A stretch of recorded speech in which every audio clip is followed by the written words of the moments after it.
2600 ఏళ్ల క్రితం ఈ తల్లి చరిత్ర అందరం కూడా ఒకసారి స్మరించుకోవాల్సిన అవసరం ఉంది.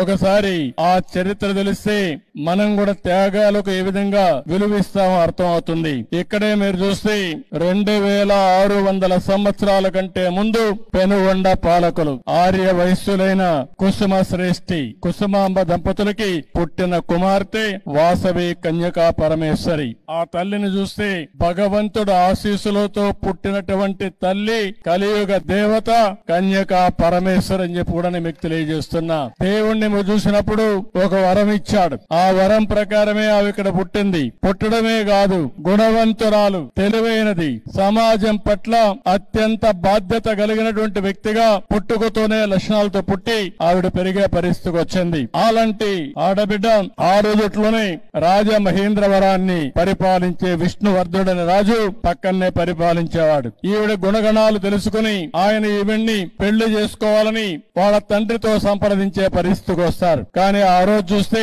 714 మంది గోత్రీకులు కుసుమ శ్రేష్ఠి దీనిపైన అడగ్గా వాళ్ళకు సంబంధించిన వ్యక్తులు 102 మంది గోత్రీకులు అంగీకరించలేదు. ఆవిడకి కూడా ఇష్టం లేదు. ఇష్టం లేనప్పుడు ఆవిడ పెళ్లికి నిరాకరించింది. దానిపైన ఆ రోజుట్లోనే మనం చూసాం. ఎవరైతే విష్ణువర్ధనుడు ఆగ్రహం చెంది నాలాంటి వాణ్ణి కాదంటారని ఎక్కువ ఆగ్రహాన్ని పెంచుకొని ఏం చేయాలో చేస్తానని చెప్పి ఇష్టానుసారంగా మాట్లాడే పరిస్థితికి వచ్చింది. ఒక పక్క తల్లికి ఇది అధర్మం అని తెలుసు, న్యాయం పైన నిలబడాలని తెలుసు. కానీ అదే సమయంలో సాంప్రదాయానికి కట్టుబడి తన వల్ల రక్తపాతం జరగకూడదని వాసవి దేవి అగ్ని ప్రవేశం చేశారు. శాంతిని కాపాడాలని ఆత్మ బలిదానం చేశారంటే అది తల్లి చూపించిన చొరవ.